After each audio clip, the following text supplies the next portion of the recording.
Watch me eat my lunch, sorry. Oh, you're fine, Tina, don't worry about it. Okay, all right, so we're recording again.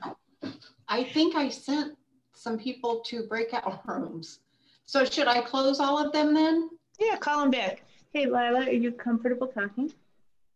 No? Okay, ask Evie if she is. Okay. So as part of this conversation, I have normally on Tuesdays and Thursdays, I take care of my littlest grandchild because his parents work from home and it's impossible to be on a call center when you have 18-month-old running around. So on Tuesdays and Thursdays, everybody's pretty much familiar with the fact that Nolan is here. Well, recently there's been a switch in somebody's schooling and she's about ready to rise up. Oh, this is my 8-year-old granddaughter, Evelyn. And she has volunteered to tell us about what she likes about school as it is now and what she doesn't like about school. Now, Wednesday is the only day that she doesn't physically go to school, okay? So, Evelyn, what would you like to say about what you like about school? Come closer. I like that I get to see my friends because my school didn't go homeschooling. So I'm happy that I still get to see my friends. And what do you not like about school? I don't like that we have to wear masks and when we're outside, when we're still by people, we have to wear a mask still, even though it's our time to keep our mask off. Yes, it's not fun. So this is what how 8-year-olds feel about school now. Thank you. She practiced the disappearing act. Joanne, I can add something from a person who doesn't have children in school, although I have grandchildren, from high school down to like your 8 and 10-year-olds. And what the younger ones don't like is they're all in one house and their mother and dad both work from home. So it's everybody still in one house, even though they're in different rooms, if you will. There's just not enough separation. There's not enough individual time for them. And they have to be, cognizant of the other kids have headphones on, but they're talking. And so they have to have the equipment. Number one, that was a huge, big deal. And I'm sure Brenda has had to deal with that too. The equipment, I mean, these families have to get equipped. And I think that was really hard for those with multiple learners and then mother and dad working from home. I'll just start with that and get the group going. So I think just to start the conversation, everyone just raise their hand if they actually have a child that they're dealing with in virtual learning. So Kristen, Tracy, myself, Joanne, and Jennifer. Am I missing anybody? I can't, there's a couple of people off the screen, but we'll just go with that. I don't have a child, but my daughter's a teacher. And so I watched her struggle with that because she has kids in the classroom and she has kids virtually. And so it's twice the work for her in a lot of ways. So. Oh, absolutely. Quite a few of us have family members in the school systems. Yeah. Well, yeah. I mean, that definitely everybody's impacted by this in some way, shape, or form. There's literally no exception to that rule. So for those of you who are personally dealing with it, I think the first question was directed at you specifically. What kind of solutions has your family found to having students in the home while you're working from home? I mean, I think we've already seen some demonstration of like asking parents, family to step in and take that responsibility, who have a little more flexibility, but like what about the rest of you maybe who are not in that position and have to do both? I'll go. So I have an 11-year-old who's in a charter school, and then my 13-year-old has disabilities and he gets to go, but we had a COVID situation. So for 3 weeks, yeah.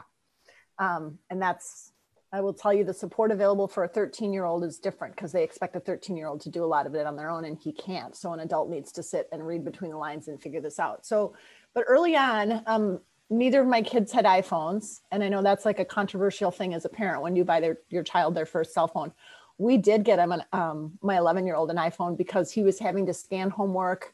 I had tried using like some of the calendar features in either the Chromebook or in Canvas, and it wasn't working. So he now, like, even last night I charged his phone and I saw that he has an alarm like on Tuesdays and Fridays for music, for band.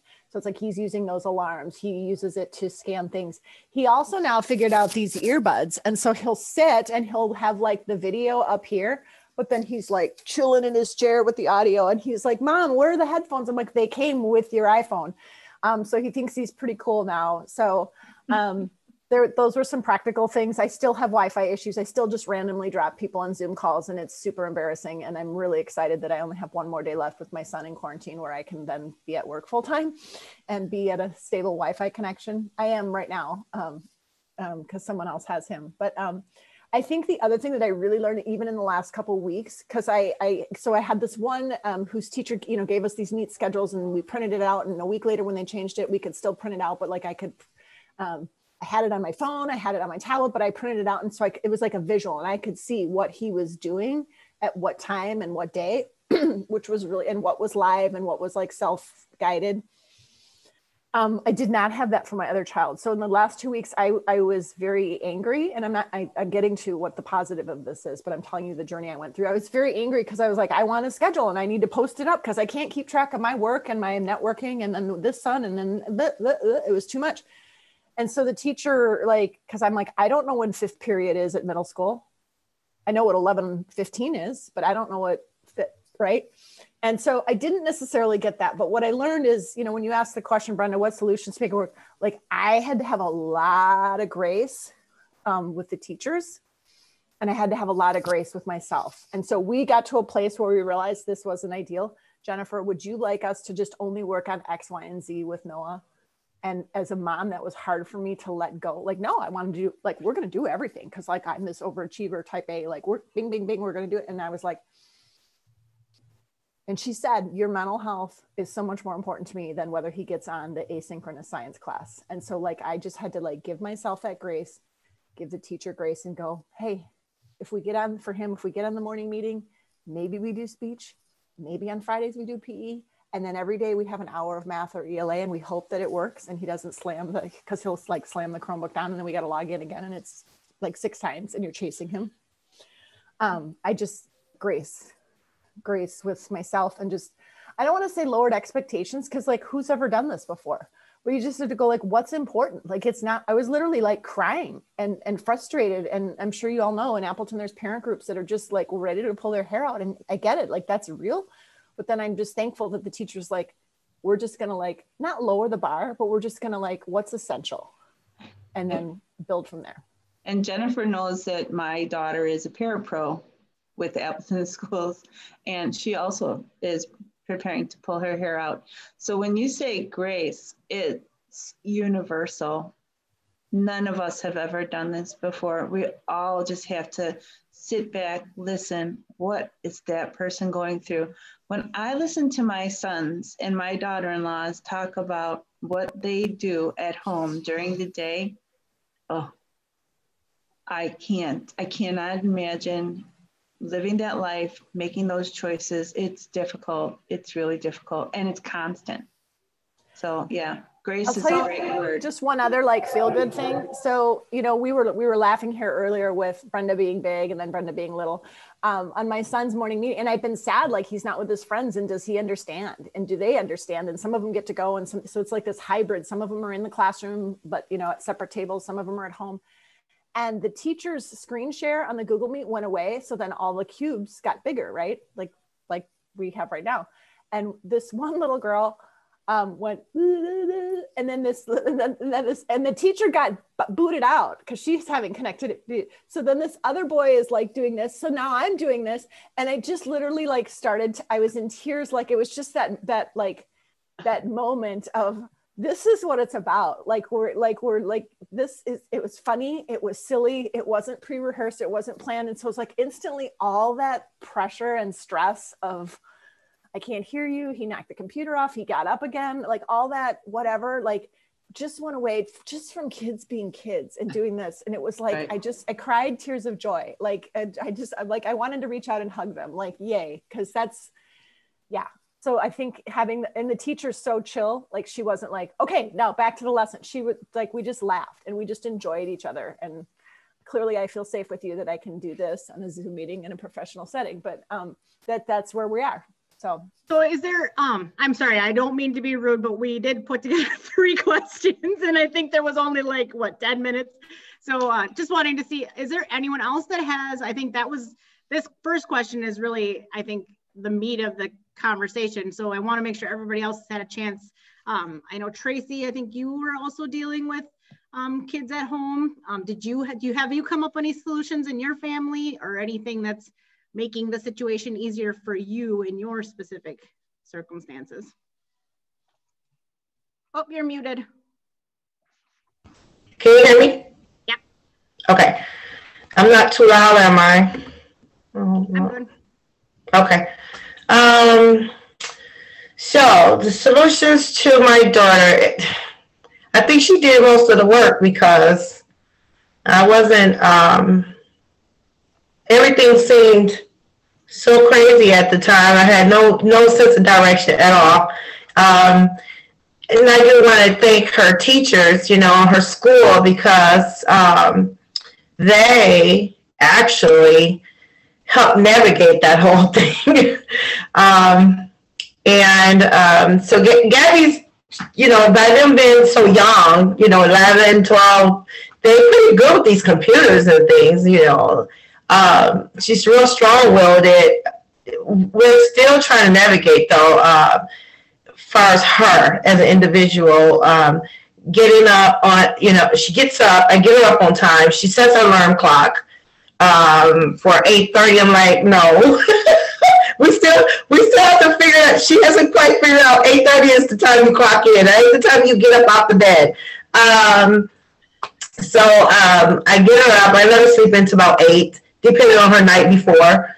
So I'm still navigating that whole, trying to transition her to go to bed at a respectful time so she can have a good day. I even allowed her, I pointed those things, my thing is I point things out to her, I'll write it down on a calendar so that she knows I'm not trying to argue with her or have a very complex conversation with her. I'm trying to help her see herself. Does that make sense? Because those, my girl is different than my boys growing up. It's a little different now for me. So this is all new for me, all the way around the board. So I basically try to write everything down so she can see it. And she doesn't like that. She doesn't like it at all. She doesn't like seeing herself. Is that normal? Can anybody help me with that? Okay. That's so absolutely being a preteen kid, right? Like we're all so insecure until we find ourselves in. Yeah. Well, I don't know because they definitely should give you a manual what to expect with a girl. Seriously, right at the hospital. So I write it down. She doesn't like that, so she fights me. I'm sorry, but she does. She's not like physically, but she go grabbing at the pencils and the pens, and she doesn't want me to chart things down because it's for her is a right or wrong. And then that becomes another challenge. It's not about right, it's not about wrong. I'm just trying to get you a routine, and I'm trying to get you to understand. So we're kind of struggling with that whole thing with her basically just, I'm not good with messy. I have a hard time with messy, and so it causes me a lot of confusions and have caused me a lot of problems in my past. So when I start seeing a bunch of messy stuff going on, I get kind of, foggy up here. So I'm trying to keep things orderly with her, but like you said, she's just a teenager, and I get that whole concept. So I keep that in mind, and I keep navigating. And showers, it goes from showers to homework. I'm still pretty in tune with her as far as the homework thing. She doesn't like that neither. She said, you stop asking me questions. Anybody have any solutions on that? Because how am I supposed to communicate? I'm serious. Like, she tells me not to ask her any questions. And I'm like, well, what am I supposed to do? I've never heard nothing like that before. Honestly, don't ask me any questions unless you were 16, 17 years old. Then I get it. But her age, don't ask me any questions? How am I supposed to talk or communicate with her? She gets this anxiety, and she says, don't ask me any questions. I don't want to ask you. You ask me, like, Gabby, you know, what am I supposed to do? She doesn't want you to ask questions for a couple of reasons. One, she wants to be responsible and not have to answer your questions. But also, then she has to face the fact that she doesn't know the answer. I kind of toned in on that one. Like, I guess that's my whole point for me. I'm like, you're escaping. You're escaping, you know? You're escaping, and that's her way of escaping, because if I ask her a question, she has to answer, and then she has to see herself. And then she has to lie. And if she lies, I'm just like, oh God, please help me. So I'm still working at it though. I'm not giving up on her. I don't do that very easy. I'm not giving up on her, and still trying to figure out routines. But those are some of the things that's difficult. So I kind of mixed the solution. The solution thing is just writing down everything, helping her see it, from shower to homework. Basically, I try to get her to get out the house because she, you know, this COVID-19 actually, to me, I feel like it's dumbing our children now, but that's just my opinion. So I'm just basically trying to keep her going. Get up, let's go for a ride, let's do this, let's do that, you know, not like that, but those are my things that I keep in mind to keep her mind going. She has this thing, she doesn't want to go to bed at night, so I'm like, Gabby, you have to go to bed, because she does so much better when she gets sleep. I promise you, it's amazing. And her brain is more open, and we get along so much better, and all these good things. So I love those days. I love them. And what else do I want to add to it really quick here? I even try to engage in art projects and different things. She has gotten I think she's going through a growth spur right now at this moment. So I think she's changing, and I'm trying to keep that in mind as well, that she's changing. And activity-wise, she doesn't have a lot of friends. Like, so finally she decided to take my advice and ask for phone numbers so she can have somebody to talk to on the phone. So now she's got a couple friends on her phone, and they talk. So that's great, because she's not talking to me all the time. It's funny because she wants to talk to me, but then when I ask questions, she doesn't want to talk to me, but you know, so yeah. Thanks, Tracy. Thanks. I think you brought up a lot of things that a lot of us have to deal with. I'm sorry? I said, I think you brought up a lot of things that many of us have. So thank you. Yeah. Is there anyone else that wants to say anything on that topic real quick? Otherwise, I think I'll just jump to the last question and kind of just give everybody a chance to participate here a little bit. So anybody quickly? Anything?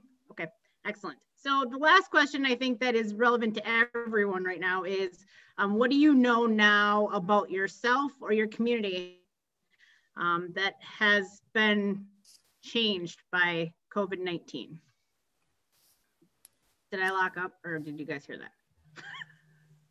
Okay, all right. Who wants to go first? Somebody, we're running out of time. Oh, yeah, I would like to just real quick say that, like Jennifer said, there are people who are willing to offer a lot more grace and understanding. And I think that a lot of people are a lot more patient with listening to what's going on in your life than they used to be. So I think that that's a positive. Well, and can I add, I feel that I've noticed just the help mentality that with friends and family, and just, so for me, the challenge is my kids are quite old. I have 2 in college and our youngest is in high school. But our sleep patterns have been affected, like kind of moderating time, like she'll stay up really late, and exercise, like she's literally like laying down all day doing her stuff. So a couple of friends and I will do recess every day, or probably 3 or 4 days of the week, where we'll just go on a walk or we'll do something to get out. And it's a group of parents kind of banding together. And I know people have done little pods where, with younger kids, where you're studying at someone else's house. I feel like community really has shown up.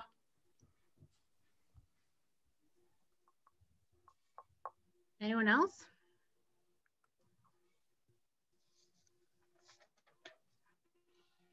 Nobody? Really? This group? I am shocked. Well, for me, for the community thing, and I'm not going to spend too much time on this. I just want to say I have learned a lot. It started off confusing because I wasn't used to all of this. The small city, how you guys did things here. It was, I guess, because I didn't see it coming.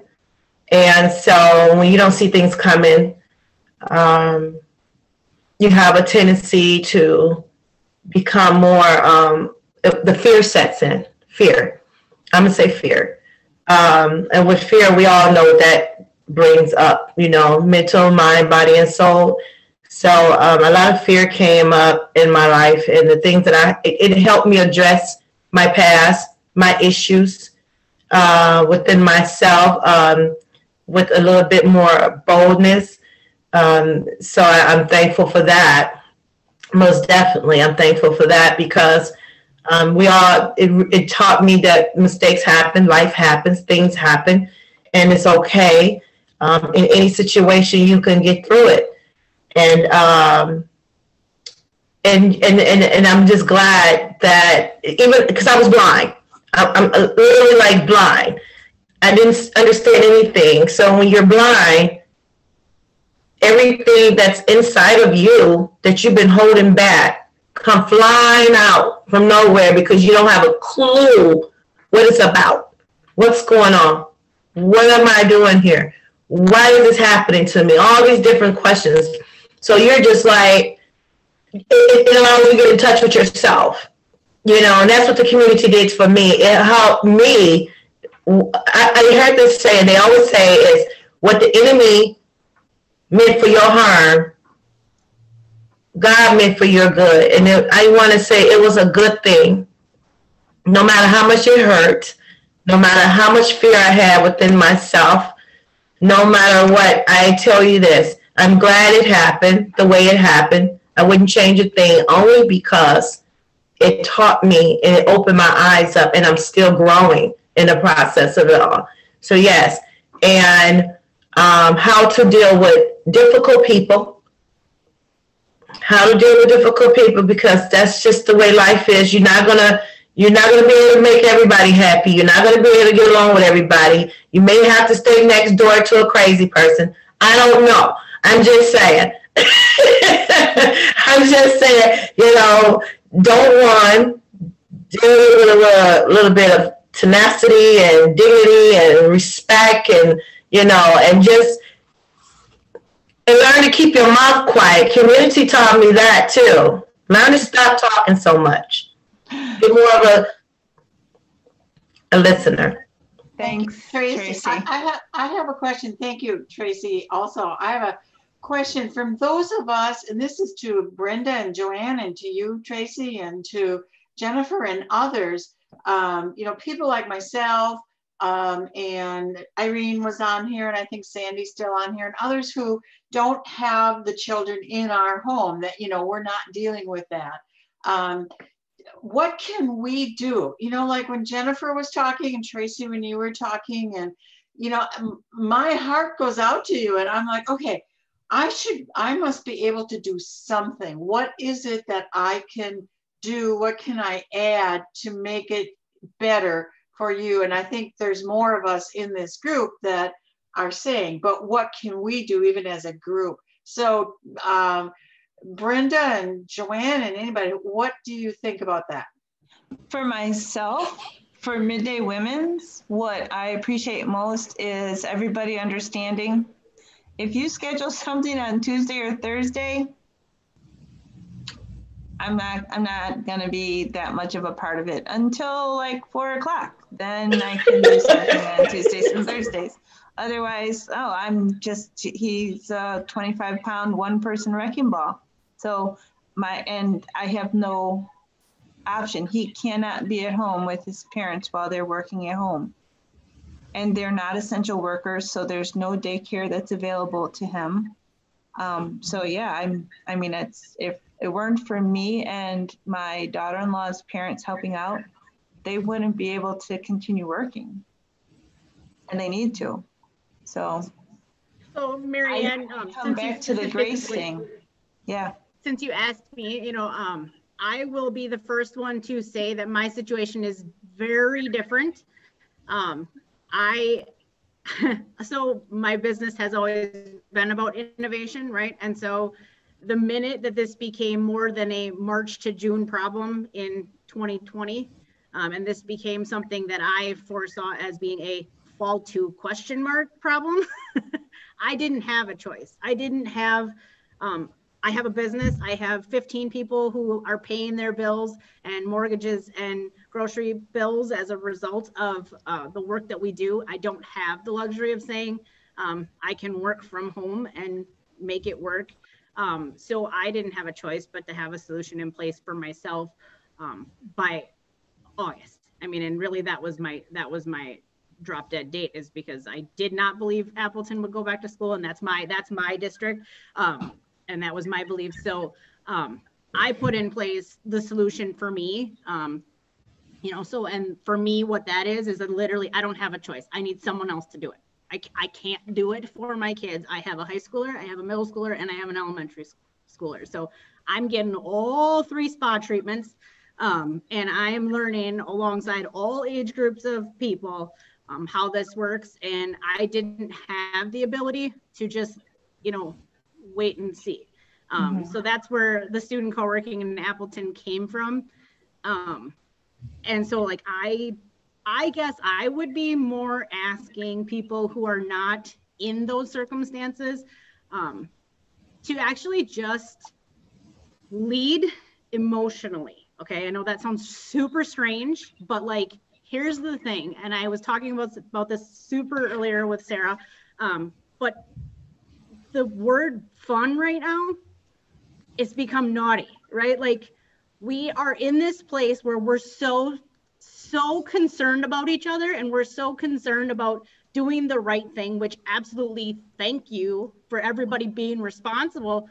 But like, we are humans.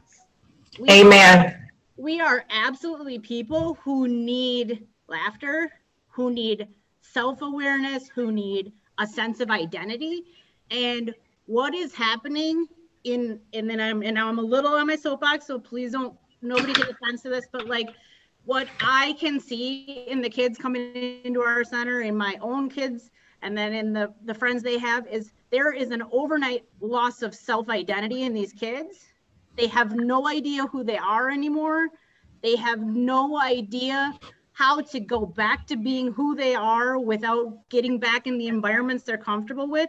And you know what? That's okay, but we've got to guide them. We've got to give them hope and a sense of like, there is going to be a different okay, right? Right now, they have no sense that there's going to be an okay. All we hear in everything we say to them is, no, we can't. No, we can't. No, we can't. Yes. Not now. Maybe. Who knows? And we are losing so much credibility with these kids. Like, as adults, like, and I've spoken to so many teachers about this, and I know there's oh gosh, was it? I don't remember. Somebody's on the call that has a child that's a teacher, and what happened is overnight the kids took power, right? The kids this, like right now, if I didn't want to talk to you people anymore, I could just hit that disconnect and I'm out, right? I'm done. I'm not talking to you. I don't have anything to say to you. And you know what? When a parent and a teacher are trying to control the child's classroom work through these screens, that's how little power we have in the world right now. Like, they can click, I'm out.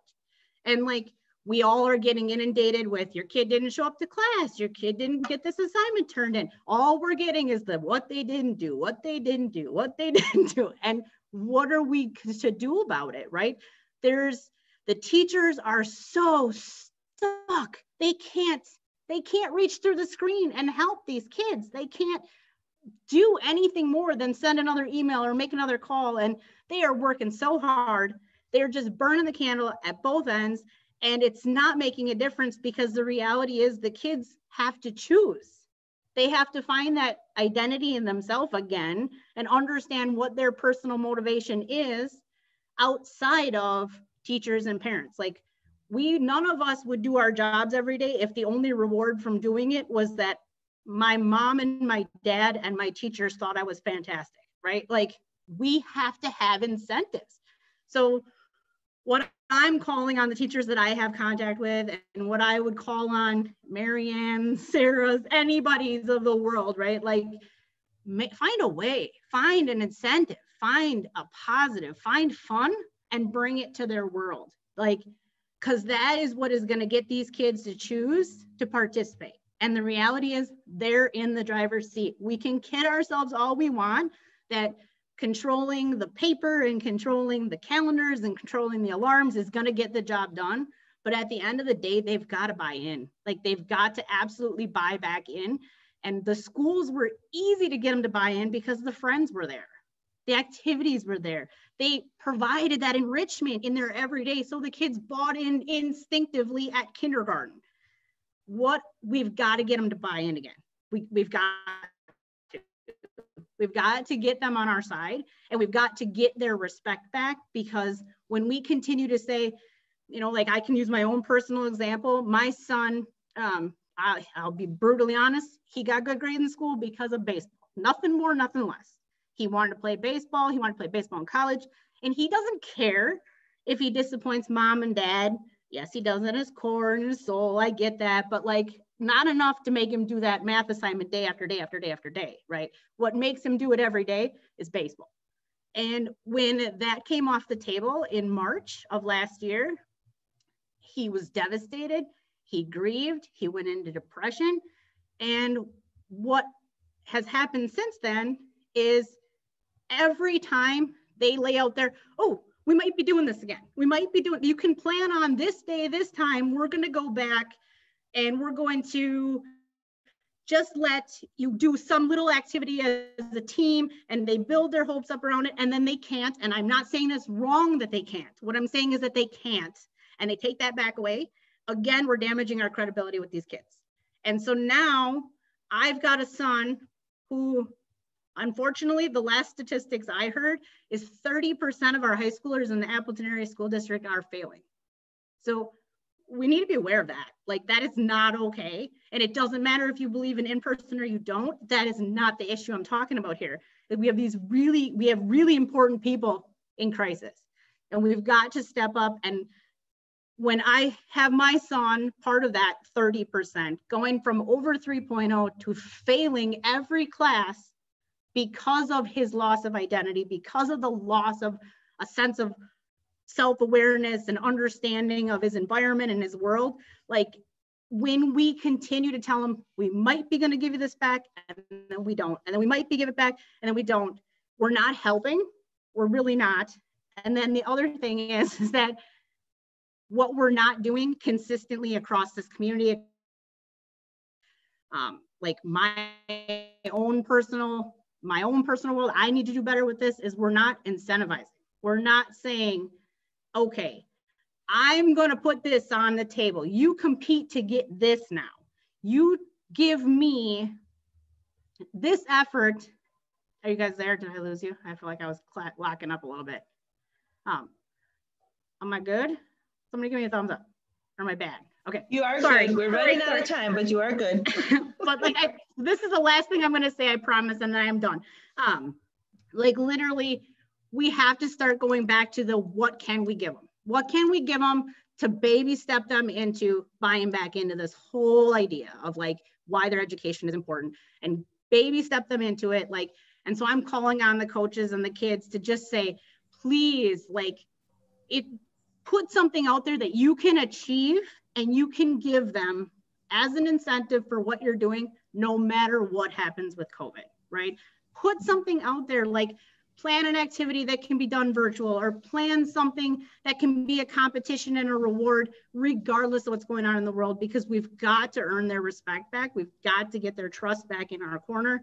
And then, and only then, will they actually start to believe that this is worth their time and energy. Otherwise, we're just going to get a whole lot of kids laying on couches and beds, doing the bare minimum, and it's only enough to just get you off their back.